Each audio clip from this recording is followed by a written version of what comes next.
Hello students, आज हम Herdmania पैलिडा के बारे में पढ़ेंगे, जिसे सामान्यतः सी स्क्वर्ट या समुद्री पिचकारी भी कहा जाता है।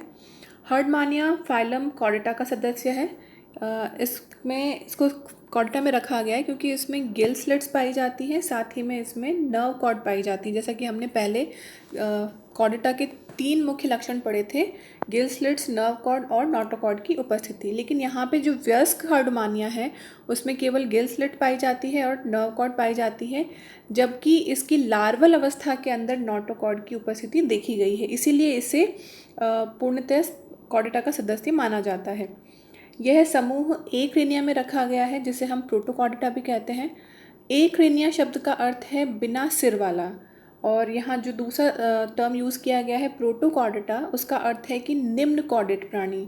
अर्थात हर्डमानिया में स्पष्ट सिर का अभाव होता है, इसीलिए ये एक्रेनिया है, और साथ ही में ये निम्न कॉर्डेट प्राणी है क्योंकि इनमें स्पष्ट सिर, स्पष्ट नेत्र या अपेंडेजेस या पैरों का पूर्णतः अभाव होता है, और ये पूर्णतः समुद्री प्राणी होते हैं।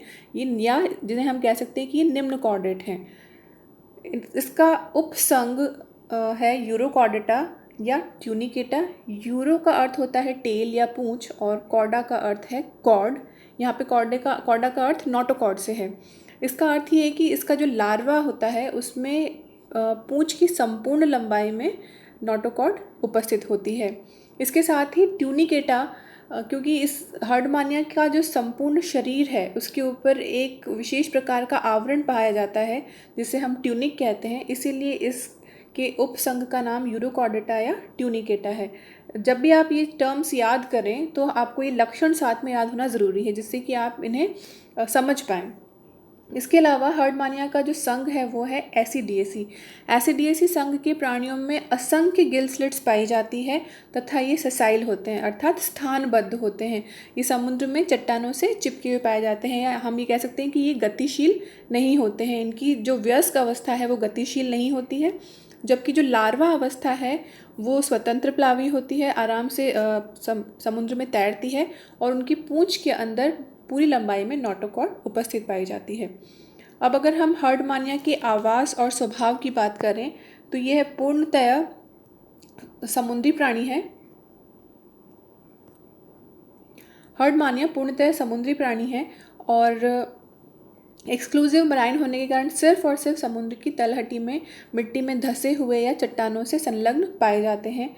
ये प्रोटोकॉर्डेटा या निम्न कॉर्डेट प्राणी हैं, अर्थात इनके देह के अंदर सिर, उदर या पूंछ जैसी संरचनाएं स्पष्ट नहीं होती है। सिर्फ इनकी जो देह है वो अंडाकार एक आलू के सदृश या एक पत्थर के सदृश दिखाई देती है।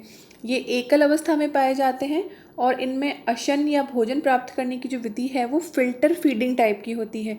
फिल्टर फीडिंग का अर्थ है कि ये प्राणी अपने देह के अंदर पक्षमाभों की गति से या सीलिया की गति से जलधारा को अपनी बॉडी के अंदर लेता है, और इस जलधारा के साथ आने वाले जो भी भोजन के कण हैं उनको ये ग्रहण कर लेगा या उनको ये अंदर आने देगा, और शेष जो भी पदार्थ जैसे मिट्टी के कण या और डेब्रिस वगैरह है उसको पक्षमाभों के ऊपर ही छान कर वापस शरीर से बाहर त्याग देता है। इस तरह की छान कर भोजन को अंदर लेने की विधि को हम कहते हैं फिल्टर फीडिंग। और जो भी निम्न स्तर के प्राणी होते हैं उनमें सामान्य तौर पर ये भोजन की विधि पाई जाती है। अगर हम हर्डमानिया की बॉडी के बारे में देखें या इसमें देह किस प्रकार की होती है, तो इसकी देह अंडाकार या गोलाकार होती है, और जिसे आप एक आलू से इसकी तुलना कर सकते हैं। इसकी देह में सिर का अभाव होता है, इसीलिए इसको हम एक्रेनिया या निम्न कॉर्डेटा प्राणी मानते हैं। इसकी देह को 2 भागों में बांटा गया है। पहला है बॉडी प्रॉपर, जो कि 2/3 भाग होता है, और दूसरा भाग है इसका फुट या पाद, जो कि 1/4 भाग है। इसके बॉडी प्रॉपर की लंबाई 6 से 13 सेंटीमीटर तथा चौड़ाई 4 से 7 सेंटीमीटर होती है। इसका रंग लगभग भूरा होता है, पीला भूरा, और संपूर्ण देह जो है वो एक मोटे और लेदरी, या जिसे हम कह सकते हैं थोड़े चर्म के सदस्य आवरण से ढकी होती है। लेकिन ये वास्तव में लेदर नहीं होता है, ये कार्बोहाइड्रेट का एक थिक आवरण होता है जिसे हम ट्यूनिक या टेस्ट कहते हैं। इसके बॉडी के जो स्वतंत्र सिरा है या इसका जो फ्री एंड है उस पे दो उभार पाए जाते हैं। एक उभार कहलाता है ब्रैंकियल साइफन और दूसरा उभार कहलाता है एट्रियल साइफन। ब्रैंकियल साइफन के केंद्र में एक छोटा छिद्र होता है जो चार होठों जैसी संरचना या होठों जैसे फोल्ड से वलनों से घिरा होता है। इस छिद्र को हम बोलते हैं ब्रैंकियल अपर्चर। ये ब्रैंकियल अपर्चर इसके मुंह के सदृश या मुंह के समतुल्य होता है। दूसरा जो इसके शरीर में उभार पाया जाता है उसको एट्रियल साइफन कहेंगे। इस एट्रियल साइफन के मध्य में एक छिद्र पाया जाएगा जिसे हम एट्रियल अपर्चर कहते हैं। लेकिन यहाँ इस छिद्र को हम एनस या गूदा के समतुल्य नहीं मानते हैं, क्योंकि इसकी बॉडी में अंदर ही गूदा और सारी चीज़ें जो भी बॉडी के अलग अलग पार्ट्स हैं वो खुलते हैं, तो इसको हम अवस्कर के सदस्य मान सकते हैं। इसके अलावा ये दोनों जो उभार हैं ये दोनों उभार संकुचनशील होते हैं, अर्थात जब भी प्राणी को डिस्टर्ब किया जाए या किसी भी कारण से डिस्टर्ब होता है समुद्र में, तो ये अपने दोनों उभारों को संकुचित कर सकता है एकदम से, जिससे कि ये प्राणी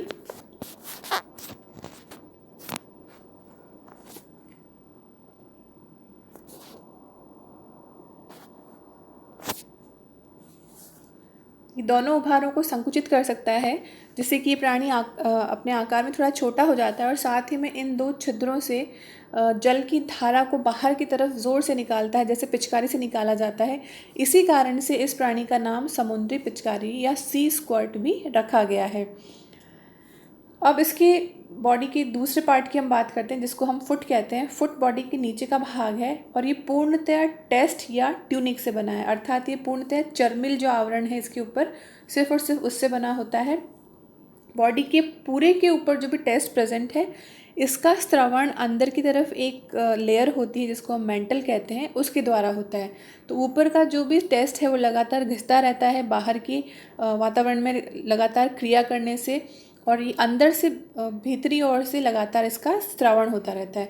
तो अगर हम फुट की बात करें तो इसमें सिर्फ और सिर्फ टेस्ट पाया जाएगा, जबकि बॉडी प्रॉपर के अंदर इसके अंदर मेंटल और बॉडी के सारे organ, digestive system, circulatory system वगैरह पाए जाते हैं। लेकिन यहाँ सिर्फ और सिर्फ टेस्ट या ट्यूनिक का बना हुआ फुट होता है, जो कि अनियमित आकार का होता है और साथ ही में उसके ऊपर कई तरह के मिट्टी के कण या पत्थर के टुकड़े या अन्य चीज़ें, समुद्री चीज़ें इसमें अटैच पाई जाती है या ऐसे संलग्न पाई जाती है। यह प्राणी को किसी भी स्थान पर बैलेंस करने में या चिपकाने में सहायक है। यदि यह मिट्टी के अंदर खड़ा है तो ये थोड़ा सॉफ्ट हो जाता है फुट और उसके अंदर धंस कर इसको बैलेंस करने की कोशिश करता है। और अगर हर्डमानिया किसी चट्टान के ऊपर स्थित है तो इसका फुट अपने आप को थोड़ा सा हार्ड बना लेता है और उस रॉक या उस चट्टान के ऊपर इसको स्थापित कर देता है।